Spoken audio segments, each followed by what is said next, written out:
Assalamualaikum warahmatullahi wabarakatuh. Mari dimulai. Bismillahirrahmanirrahim. Ada pertanyaan dari Profesor Ustaz Marjono. Masih dari ayat 18 surat Luqman. Orang yang membanggakan diri dengan pendapatnya dan menganggap pendapat yang bukan dari kelompoknya adalah salah, terus memutus pertemanan entah di dunia nyata maupun di dunia maya, apa itu termasuk kesombongan, Ustaz? Kalau betul seperti itu, iya, itu sombong. Memutus silaturahim itu bentuk kesombongan ya, apalagi ini sesama muslim. Jutaan memutus silaturahim. Kata Nabi kita, tidak halal, la yahillu li muslimin ayah jura akhahu fauqa salasi layalin. Tidak halal bagi setiap muslim. Kalau tidak halal berarti apa? Haram. Tidak halal bagi setiap muslim mendiamkan, jutak saudara muslimnya yang lain fauqa salasi layalin, lebih dari 3 hari. Jenengan jutaan boleh kok, tetapi tidak lebih dari 3 hari maksimal dari Nabi. Yang lebih utama jangan jutaan. Apa rumangsane jutaan ini penak? Enggak enak. Jutaan ini ya, pangkal keburukan. Dengan jutaan ada dzon di situ, kita akan tajassus, akan tahassus, mencari-cari kesalahan orang, mencuri-curi dengar pembicaraan orang, untuk mengetahui kondisi orang yang kita jutak, mengetahui kejelekannya untuk disebarluaskan. Kalau dalam dunia maya, tajassusnya, tahassusnya itu dengan melihat-lihat akun orang yang sedang dibenci, sedang dijutak, mencari-cari kesalahan. Dari setiap katanya dicari-cari kira-kira sing salah endi, untuk kemudian disebarluaskan, dijadikan fitnah. Maka dua orang sesama muslim kok jutaan lebih dari 3 hari, berarti hari keempat, kelima, keenam dan seterusnya dia menjalani sisa kehidupan dengan jalan haram, dengan cara haram, hanya gara-gara untuk memuaskan hawa nafsu. Jutaan yaltaqiyani fayu'ridu hadza wa yu'ridu hadza. Keduanya bertemu mak gabrus gitu. Fayaridu hada wa ya'ridu hada.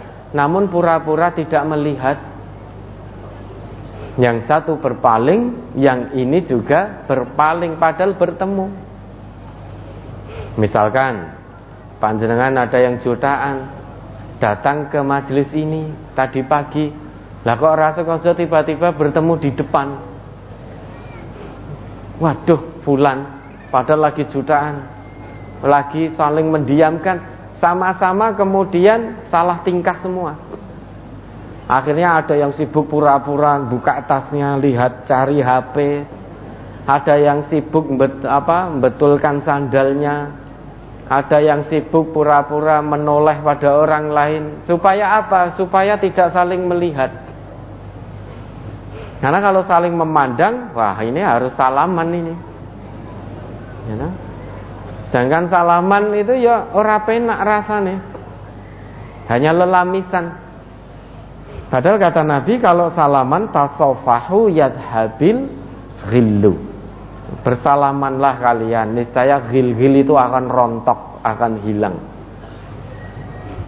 Kalau salaman, kita sudah salaman, kalau dalam hati masih ada ghil, berarti salamannya hanya lelamisan itu, hanya jabat tangan saja, tidak dilandasi dari hati. Maka siapa yang lebih baik? Kata Nabi kita, wa khairuhum alladzi yabda'u bis salam.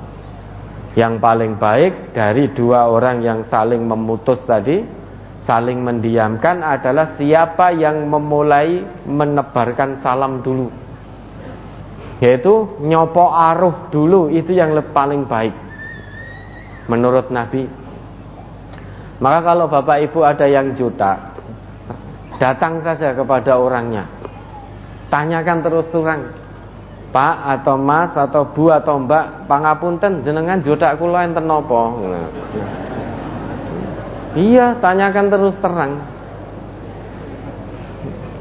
Jenengan mendiamkan saya itu ada apa? Lah, kalau kita seperti itu, kita menjadi orang yang paling baik menurut Nabi. Perkara tadi yang sedang jutak kita datangi menjadi gelisah. Iki ora ngerti, tak jutak malah moro. Oh, dasar menungso nggak tahu diri kan. Tapi tidak apa-apa, datang saja. Kita ingin mengamalkan hadis Nabi. Oh, fulan jutak saya baru sehari, tidak usah ditunggu 3 hari, langsung datang saja. Kalau telepon mungkin tidak diangkat, hanya dilihat saja. Oh, nomornya fulan, tidak diangkat, sudah datang saja. Datangi. Atau pas kesini delalah jutaan, pas pengajian jenengan cari saja. Wah, itu fulan, langsung datangi. Assalamualaikum. Dia salah tingkah tidak apa-apa. Kalau perlu assalamualaikum, langsung dipeluk. Pangapunten jenengan judak kula enten napa? Ya, emang kewajiban sesama muslim begitu. Percuma kita jadi seorang muslim tapi hobinya judak, hobinya saling mendiamkan. Itu memutus silaturahim. Orang yang memutus silaturahim, kata Nabi, tidak akan masuk surga. Kata Nabi, orang memutus silaturahim tidak akan masuk surga. Nah, ini ada apa kok mendiamkan? Maka ditanyakan.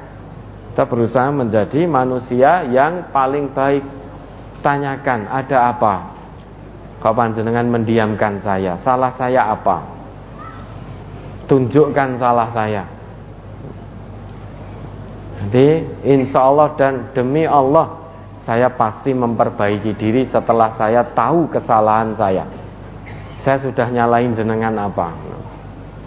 Saya mohon maaf. Meski tidak salah, tidak apa-apa kita minta maaf. Minta maaf itu tidak harus menunggu salah dulu. Ya, buktinya sebetulnya adat di kita itu sudah baik. Ketika mau matur, biasanya pangapunten sakderengipun. Wong durung salah apa-apa wis pangapunten. Sehingga untuk minta maaf tidak harus menunggu kita salah. Namun kalau orang itu tidak mempunyai akhlak, wis ngerti dia salah juga tidak mau minta maaf. Nah, perkara dia tidak mau minta maaf, urusan dia sama Allah. Yang penting kita berusaha menjadi hamba Allah yang bertakwa. Salah satu cirinya menjadi pemaaf dan mudah minta maaf. Ya, kalau yang ditanyakan betul, dia memutus hubungan silaturahim, itu sombong. Sombong itu. Maka dia akan datang kepada Allah membawa kesombongan. Sedangkan Allah itu sudah menghilangkan kesombongan jahiliyah. Innallah adhaba ankum ubiyatal jahiliyah. Sesungguhnya Allah itu telah menghilangkan kesombongan jahiliyah. Sudah dihapus semuanya oleh Allah. Baik sombong dengan wujud fisiknya, sombong dengan hartanya, sombong dengan kesuksesan anak-anaknya, itu semua sudah dihapus oleh Allah. Sombong dengan orang tuanya, kesuksesan orang tuanya, itu semua sudah dihapus oleh Allah. Kalau masih tersisa, berarti sekalipun kita ngaku sebagai umatnya Nabi Muhammad, namun punya sifat seperti orang-orang jahiliyah. Na'udzubillah. Ya, kalau sombong, kalau Bapak Ibu pengen sombong itu sudah sangat terlambat. Sudah ada duluan yang menyombongkan diri. Siapa itu? Iblis. Ya, ketika diperintah oleh Allah, ma mana'aka alla tasjuda id amartuk. Apa yang menghalangimu ketika aku perintahkan kamu untuk sujud kepada Adam, kok kamu menolak? Padahal yang memerintahkan Allah. Namun kok iblis menolak, tidak mau sujud pada Adam. Kenapa? Karena kesombongan. Qala ana khairum min. Iblis menjawab, aku lebih baik daripada Adam.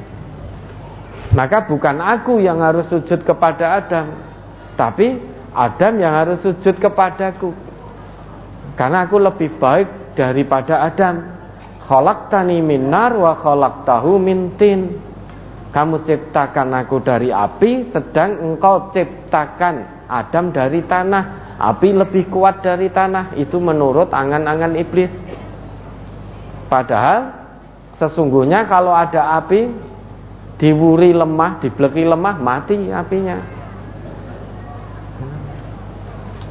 Maka kalau ingin sombong sudah terlambat. Dulu sudah ada iblis. Orang yang sombong itu biasanya merasa lebih dari yang lain. Seperti iblis merasa lebih daripada Adam. Maka kalau saat ini masih ada orang yang sombong, berarti dia jenengan sing ngendika punya sifat iblis, meski wujud zahirnya manusia, meski wujud lahiriahnya manusia, namun ternyata menyimpan sifat-sifat keiblisan. Dia keluar dari kemanusiaannya. Tujuan Allah ciptakan manusia itu untuk ibadah. Salah satu bentuk ibadah adalah tawadhu, bukan sombong. Kalau sombong berarti dia punya sifat keiblisan, meski wujudnya manusia. Manusia berarti iblis berwujud manusia. Monggo siapa yang mau sombong silahkan. Ya, ada lagi.